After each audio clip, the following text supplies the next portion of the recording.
penerapan identitas tokoh. Jadi sebelum kita mulai masuk ke pembelajaran, kayak tebak dulu ini dari ketiga tokoh ini siapa saja? Ada tahu atau tidak? Coba yang tengah siapa? Yang tahu di tangan? Ini, oke. Siapa sih yang Kartini ini kalau boleh tahu? Coba. Satu aja satu orang dulu, coba. Tunjuk tangan. Coba, kakak. Tokoh perempuan yang memperjuangkan hak wanita di masa kemerdekaan dahulu. Oke, yang pojok sebelah kiri, ada tahu? Presiden pertama Indonesia. Oke, kita apa dulu? Oke, jadi pembelajaran kita di hari ini yaitu menceritakan tokoh idola.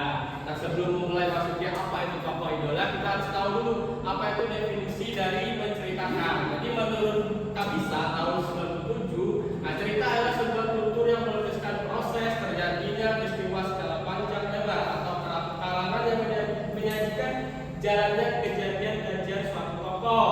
Nah, terus jadi dapat kita simpulkan bahwa bercerita adalah penuturan dari sesuatu kejadian ataupun sesuatu hal, misalnya terjadi sesuatu yang sesungguhnya terjadi ataupun yang rekaan ataupun lakon yang diwujudkan dalam lisan ataupun gambar.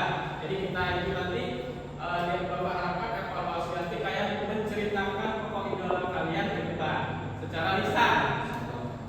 Oke, jadi selanjutnya itu apa sih tokoh idola menurut kalian?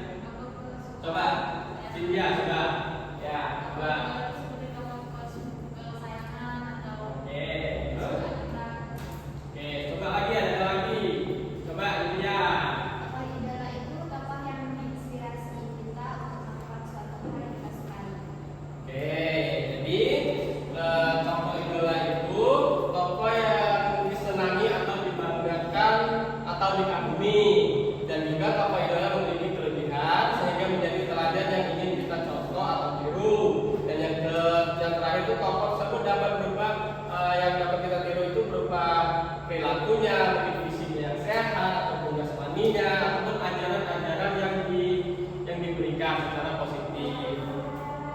Sampai sini ada sudah paham? Ada yang ingin ditanyakan? Ya. Oke, kita lanjut.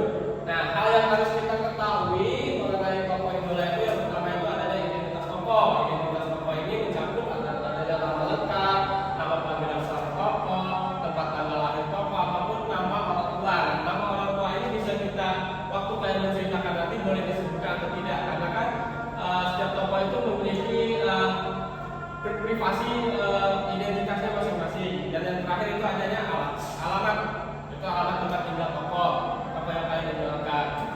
Terus yang kedua itu pengalaman tokoh. Nah, kalian nanti menceritakan pengalaman misalnya di sekolahnya yang mereka alami selama masa sekolah, mulai dari sekolah dasar sampai sekolah tinggi, sebuah tokoh yang kalian menjualkan. Yang kedua itu menceritakan pengalaman pendidikan yang menunjukkan kelebihan tokoh. Jadi apa sih selama dalam dunia pendidikan itu sebuah tokoh itu melakukan apa saja kelebihannya begitu ya. Oke. Dan yang ketiga yaitu pekerjaan tokoh. Nah, pekerjaan di sini harus kita ketahui ya, seperti hasil kerja yang menunjukkan kehebatan dari tokoh yang ingin kita ceritakan. Misalnya jabatan-jabatan yang pernah dipegangi atau dijabat oleh tokoh tersebut. Dan yang keempat itu kelebihannya. Nah, kelebihan ini terletak pada diri tokoh idola yang menunjukkan kelebihan yang membuat tokoh tersebut pantas untuk diidolakan. Nah, ini ada contoh sedikit tentang profil presiden ketiga. Ya, siapa yang bisa tebak siapa presiden ketiga kita? Bapak Presiden Yusuf Habibie. Nah, di sini kan ada profil yang pertama itu ada menunjukkan tanggal lahir tokoh, terus orang tua dari tokoh Presiden Yusuf Habibie ini, dan juga ada masa sekolahnya. Di sini yang terletak setelah tamat SMA, Habibie melanjutkan ke ITB mengambil jurusan teknik penerbangan dengan spesialis konstruksi pesawat terbang. Nah, di sini kan ada kan? Oke. Nah, sampai di sini ada yang ingin ditanyakan atau belum kurang jelas boleh ditanyakan. Tidak. Ya. Oke, dari profil Pak Habibie